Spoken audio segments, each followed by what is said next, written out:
আপনি সৎকর্মপরায়ণদের সাথে থাকুন, কারণ তারা আপনাকে মহান আল্লাহর নির্দেশ বাস্তবায়নে সহায়তা করবে। আমার কাছে নবী করিম থেকে এ মর্মে হাদিস পৌঁছেছে যে, তিনি বলেন, আল্লাহর সন্তুষ্টির জন্য যখন জন ব্যক্তি পরস্পরকে ভালোবাসে, তখন তাদের জনের মধ্যে সে আল্লাহর সর্বাধিক প্রিয়পাত্র হয়, যে তাদের মধ্যে তার বন্ধুকে বেশি ভালোবাসে। আপনি আত্মীয়দের সাথে সম্পর্ক অটুট রাখুন, যদিও তারা আপনার সাথে সম্পর্ক ছিন্ন করে। তাদের মন্দ আচরণের বদলা নিবেন না। কেননা এক ব্যক্তি রাসূলকে জিজ্ঞেস করল, অ্যারাবিক প্রশ্ন চিহ্ন, হে আল্লাহর রাসূল, আমার কিছু নিকটাত্মীয় আছে। আমি তাদের সাথে সদাচরণ করি, কিন্তু তারা আমার সাথে সম্পর্ক ছিন্ন করে। তাদের আচরণকে আমি ক্ষমাসুন্দর দৃষ্টিতে দেখি, কিন্তু তারা আমার প্রতি জুলুম করে। তাদের প্রতি আমি সদাচরণ করি, কিন্তু তারা দুর্ব্যবহার করে। আমি কি তাদের এহেন আচরণের বদলা নেব? তিনি বললেন, না, তাহলে তোমরা উভয়ই রহমত হতে বঞ্চিত হবে। বরং তুমি তাদের সাথে মহানুভবতা প্রদর্শন কর এবং আত্মীয়তার বন্ধন অটুট রাখো। কেননা এভাবে যতদিন তুমি তাদের সাথে সদাচরণ করতে থাকবে, ততদিন আল্লাহর পক্ষ থেকে তোমার উপর সাহায্যকারী ফেরেশতা নিয়োজিত থাকবেন। নিরুপায় মিসকিন ও মুখাপেক্ষী আগন্তুকের প্রতি অনুগ্রহ করুন এবং তাদের যাবতীয় প্রয়োজনের সাধ্যমতো সহযোগিতা প্রদান করুন। কেননা ইবনু আব্বাস সূত্রে আমার নিকট নবী থেকে হাদিস পৌঁছেছে যে, সকল সৎকর্মই হল ছাদাকভা। আর একটি হাদিসে বর্ণিত হয়েছে, রাসূল বলেন, প্রত্যেক মুসলিমেরই ছাদাকভা করা উচিত। উপস্থিত লোকজন বলল, যদি সে ছাদাকভা করার মত কিছু না পায়? তিনি বললেন, তাহলে সে নিজের হাতে কাজ করবে। এতে সে নিজেও উপকৃত হবে এবং ছাদাকভা করবে। তারা বলল, যদি সে সক্ষম না হয় অথবা কাজ না করে? তিনি বললেন, তাহলে সে যেন বিপন্ন মাজলুমের সাহায্য করে। লোকেরা বলল, সে যদি তা না করে?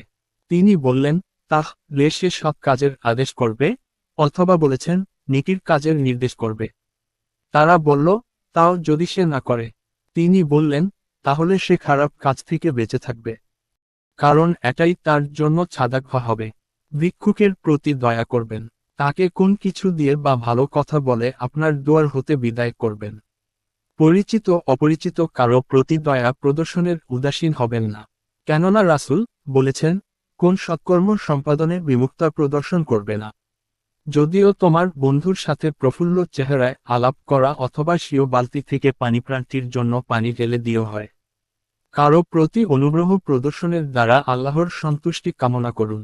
কেননা আমার কাছে মহান আল্লাহর বাণী পৌঁছেছে যে, অতএব দুর্ভোগ ওইসব মুসল্লির জন্য 107-4। মুনাফিক সে, যে প্রদর্শনের জন্য ছালাত আদায় করে, কিন্তু ছুটে গেলে তার ধারে কাছেও যায় না এবং নিত্য ব্যবহার্য বস্তু দানে বিরত থাকে। 107-7। ওই জাকাত আল্লাহ যা ফরজ করেছেন, আপনি অবশ্যই রিয়া থেকে বিরত থাকবেন।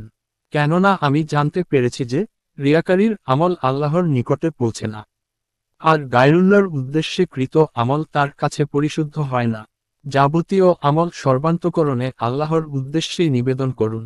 কেননা নবী থেকে আমার নিকট হাদিস পৌঁছেছে যে, তিনি বলেন, আল্লাহ ওই ব্যক্তির মুখ উজ্জ্বল করুন, যে আমাদের নিকট থেকে কোন হাদিস শুনে মুখস্থ করেছে এবং অপরের নিকট তা প্রচার করেছে।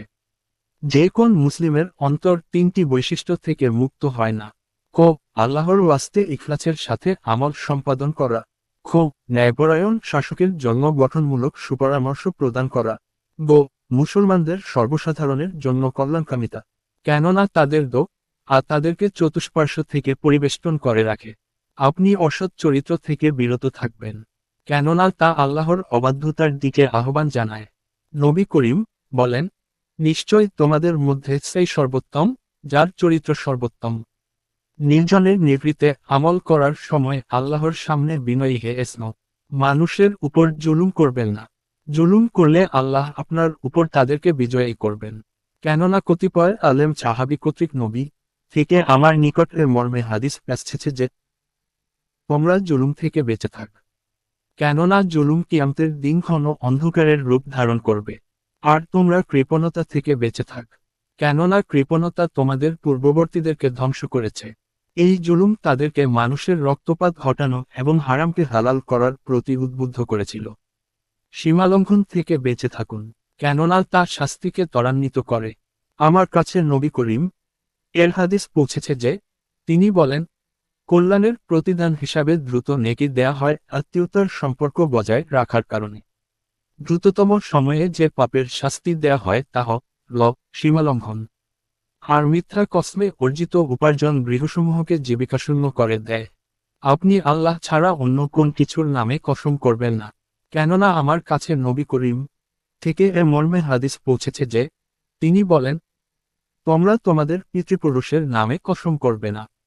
কেউ কসম করতে চাইলে সে যেন আল্লাহর নামে কসম করে অথবা চুপ থাকে।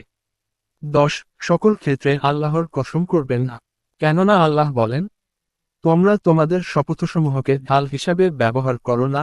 বাকারা 2:224। মানুষের প্রতি দয়া করুন, মহান আল্লাহ আপনার প্রতি দয়া করবেন, কেননা আমার কাছে নবী করিম এর হাদিস পৌঁছেছে যে, তিনি বলেন, আল্লাহ ওই ব্যক্তির প্রতি দয়া প্রদর্শন করেন না যে মানুষের প্রতি দয়া করে না। আল্লাহর আনুগত্যকে ভালবাসুন, আল্লাহ আপনাকে ভালবাসবেন এবং তার সৃষ্টিজীবের নিকটে আপনাকে প্রিয় করবেন। আল্লাহ তার নবীকে সম্বোধন করে বলেন, তুমি বল, যদি তোমরা আল্লাহকে ভালবাস তবে আমার অনুসরণ কর, তাহলে আল্লাহ তোমাদের ভালবাসবেন। আলে ইমরান 3:31। আল্লাহর উদ্দেশ্যে সঙ্গোপনে সিজদাবনত হে এসম, কেননা রাসূল ইবনু ওমর কে বলেন, তুমি সিজদাকে অপরিহার্য করে নাও, কেননা যখনই তুমি আল্লাহর উদ্দেশ্যে একটি সিজদা করবে তখন আল্লাহ তোমার একটি মর্যাদার স্তর বাড়িয়ে দিবেন এবং এর মাধ্যমে তোমার একটি পাপ মোচন করবেন। ছালাত আদায়কে অপরিহার্য করে নিন, কেননা নবী বলেন, ছালাতকে আমার জন্য চক্ষু শীতলকারী করা হয়েছে। আপনি আপনার অন্তরকে সংশোধন করুন, আল্লাহ আপনার বহির্জগৎকে সংশোধন করে দিবেন। বাহন, বৈঠক ও কথাবার্তায় ধীরস্থিরতা অবলম্বন করুন, কেননা মানুষেরা যখন নবী এর পাশে ভিড় জমিয়েছিল তখন তিনি বলেন, হে লোক সকল, তোমরা ধীরস্থিরতা অবলম্বন কর, কেননা দ্রুততায় কোন নেকি নেই। চতুষ্পদ জন্তুর উপর আরোহণের প্রাক্কালে তাকে জমিনের ঘাস লতাপাতা খেতে দিন এবং গন্তব্যে পৌঁছার পরও তার অংশ দিন, কেননা আমার কাছে নবী করিম এর হাদিস পৌঁছেছে যে, তিনি বলেন, তোমরা যখন এই নির্বাক চতুষ্পদ জন্তুগুলোর বাহন পিঠে আরোহণ করবে তখন তাদেরকে তাদের চারণভূমিতে ছেড়ে দিবে। অনাবাদী শুষ্কভূমি হলে শস্য শ্যামল ভূমিতে তাদের নিয়ে যাবে। তোমরা রাতে ভ্রমণ করবে, কেননা রাতে পৃথিবীতে সংকুচিত করা হয় যা দিনে হয় না। আর রাতের রাস্তায় ঘুমানো থেকে বিরত থাকবে, কেননা তখন তা হিংস্র প্রাণী এবং সাপ বিচ্ছুদের আশ্রয়স্থল হয়ে দাঁড়ায়। ধৈর্য ধারণ করুন এবং অপছন্দনীয় বিষয় হতে বিরত থাকুন। কষ্টদানকারী কারো প্রতি পাল্টা বদলা নিবেন না। যখন আপনাকে কেউ কষ্ট দান করবে যাকে আপনি অপছন্দ করেন, তার পাল্টা বদলা না নিলে দুনিয়া ও আখিরাতে তার উত্তম প্রতিদান লাভ করবেন, কেননা আমার কাছে নবী করিম এর হাদিস পৌঁছেছে যে, তিনি বলেন, নিশ্চয়ই আল্লাহ ধৈর্যশীল, অমুখাপেক্ষী, লজ্জাশীল, চরিত্রবান ও নিষ্পাপ ব্যক্তিকে ভালোবাসেন। সর্বোত্তম পন্থায় মন্দকে ভালো দিয়ে প্রতিহত করুন, কেননা এটা আল্লাহর নির্দেশ। অবাধ্যতা ও আত্মীয়তার সম্পর্ক ছিন্ন করা থেকে বিরত থাকুন, কেননা এর দ্বারা দুনিয়াতে বদনাম হয় এবং পরকালে তা লাঞ্ছনার কারণ হয়ে দাঁড়াবে। কেননা আমার কাছে নবী করিম এর হাদিস পৌঁছেছে যে, তিনি বলেন,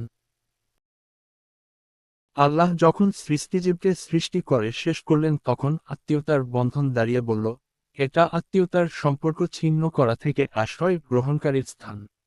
আল্লাহ বললেন, হ্যাঁ, তুমি কি এতে সন্তুষ্ট হবে না যে তোমার সাথে যে সম্পর্ক বজায় রাখবে আমিও তার সাথে সম্পর্ক বজায় রাখব, আর তোমার সাথে যে ব্যক্তি সম্পর্ক ছিন্ন করবে আমিও তার সাথে সম্পর্ক ছিন্ন করব। আত্মীয়তার সম্পর্ক বলল, জি হ্যাঁ। আল্লাহ বললেন, এটা তোমার জন্য। অতঃপর রাসূলুল্লাহ বললেন, ইচ্ছা করলে তোমরা এই আয়াতটির তেলাওয়াত করতে পার। যদি তোমরা জিহাদ থেকে মুখ ফিরিয়ে নাও তাহলে সম্ভবত তোমরা জনপদে বিপর্যয় সৃষ্টি করবে এবং আত্মীয়তার বন্ধন ছিন্ন করবে। এদের প্রতি আল্লাহ অভিসম্পাত করেন। অতঃপর তাদেরকে তিনি বধির করেন ও তাদের চক্ষুগুলিকে দৃষ্টিহীন করে দেন। তবে কি তারা কুরআন গবেষণা করে না, নাকি তাদের হৃদয়গুলি তালাবদ্ধ? মুহাম্মদ 47:22-24। বৈষয়িক কোন ব্যাপারে রাগান্বিত হলে ক্রোধ সম্বরণের মাধ্যমে আল্লাহর পারিতোষিকের কথা স্মরণ করুন। কেননা মহান আল্লাহ বলেন, যারা ক্রোধ দমন করে ও মানুষকে ক্ষমা করে, বস্তুত আল্লাহ সৎকর্মশীলদের ভালোবাসেন। আলে ইমরান 3:134। নবী থেকে আমার নিকট হাদিস পৌঁছেছে যে, নিশ্চয়ই তিনি বলেন, যে ব্যক্তি তার ক্রোধ বাস্তবায়িত করার সামর্থ্য থাকা সত্ত্বেও রাগ দমন করে, কিয়ামতের দিন আল্লাহ তাকে সমস্ত মাখলুকের সামনে ডেকে যে কঠোর গ্রহণের স্বাধীনতা দিবেন। আল্লাহর আনুগত্যের ব্যাপারে কোন ওয়াদা করলে তা ভঙ্গ করবেন না, আর আল্লাহর সন্তুষ্টিমূলক কোন কথা বললে তা পূরণ করুন এবং তার উপর দৃঢ় থাকুন। কেননা আমার কাছে নবী করিম এর হাদিস পৌঁছেছে যে, তিনি বলেন, তোমরা নিজেদের 6টি বিষয়ের দায়িত্ব গ্রহণ কর, আমি তোমাদের জন্য জান্নাতের দায়িত্ব গ্রহণ করব। 1. কথা বললে সত্য বলো। 2. ওয়াদা করলে তা পালন কর। 3. আমানত রাখা হোক, সঠিকভাবে আদায় কর। 4. লজ্জাস্থানের হেফাজত কর। 5. দৃষ্টি অবনমিত রাখো এবং 6. হাত সংবরণ কর। যখন এমন কোন কাজ করার ব্যাপারে আপনি বদ্ধপরিকর হন, যাতে আল্লাহর আনুগত্য নেই, তখন তা করবেন না, বরং কৃত কসমের কাফারা আদায় করুন। কেননা আমার কাছে নবী করিম এর হাদিস পৌঁছেছে যে, তিনি বলেন, আল্লাহর অবাধ্যতায় কোন মানত নেই, আর তার কাফারা হল শপথ ভঙ্গের কাফারার মতো। 20। তিনি আরও বলেন, মানত হল শপথের মতো, আর তার কাফারা হল শপথ ভঙ্গের কাফারার ন্যায়। যখন কোন কাজ করার ব্যাপারে দৃঢ় প্রতিজ্ঞ হবেন, কিন্তু অন্য কাজের অপেক্ষাকৃত বেশি কল্যাণ মনে করবেন, তখন সর্বাধিক কল্যাণকর কাজটি সম্পাদন করুন এবং কসমের কাফারা প্রদান করুন। কেননা আমার কাছে নবী করিম এর হাদিস পৌঁছেছে যে, তিনি বলেন, কোন শপথ করার পর তার চেয়ে কল্যাণকর অন্য কোন কাজ সম্পর্কে অবগত হলে শপথ ভঙ্গের কাফারা দাও এবং সর্বোত্তম কাজটি সম্পাদন কর। বাচালতা থেকে নিবৃত্ত থাকবেন। এমন কোন কথা বলবেন না, যে ব্যাপারে আপনি জানেন যে বিষয়টি এমন হতে পারে না, আর শাসকের জন্য এটি আরও জঘন্য। পিতা মাতার সাথে সদাচরণ করুন। প্রত্যেক ছালাতে তাদের জন্য বিশেষভাবে দোয়া করুন। তাদের জন্য বেশি বেশি ক্ষমা প্রার্থনা করুন এবং তার পূর্বে আপনার নিজের জন্য দোয়া করুন। কেননা ইব্রাহিম দোয়া করেছিলেন, হে আমাদের প্রভু, আমাকে ও আমার পিতা মাতাকে এবং ঈমানদার সকলকে ক্ষমা কর যেদিন হিসাব দণ্ডায়মান হবে। ইব্রাহিম 14:41। এরা সকলেই পিতা মাতার পূর্বে নিজের জন্য দোয়া করেছিলেন। আমার নিকট নবী থেকে হাদিস পৌঁছেছে যে, তিনি বলেন, যে ব্যক্তি তার বয়স ও জীবিকা বৃদ্ধি হওয়া পছন্দ করে, সে যেন তার পিতা মাতার সাথে সদাচরণ করে এবং তার আত্মীয়তার বন্ধন বজায় রাখে। আপনার প্রতি মানুষের কৃত অবদানের কৃতজ্ঞতা প্রকাশ করুন। সাধ্যানুযায়ী তাদের উত্তম বিনিময় প্রদান করুন। কেননা আমার নিকট রাসূল থেকে হাদিস পৌঁছেছে যে, যে ব্যক্তি মানুষের প্রতি কৃতজ্ঞতা প্রকাশ করে না, সে আল্লাহর প্রতি কৃতজ্ঞতা প্রকাশ করে না। পশুপৃষ্ঠে আরোহণকালে বাহনে পা রাখার সময় বলুন, আল্লাহর নামে যাত্রা শুরু করছি। অতঃপর ঠিকভাবে বসে ভ্রমণের সময়ে বলুন, আল্লাহ সবার চেয়ে বড়। 3 বার।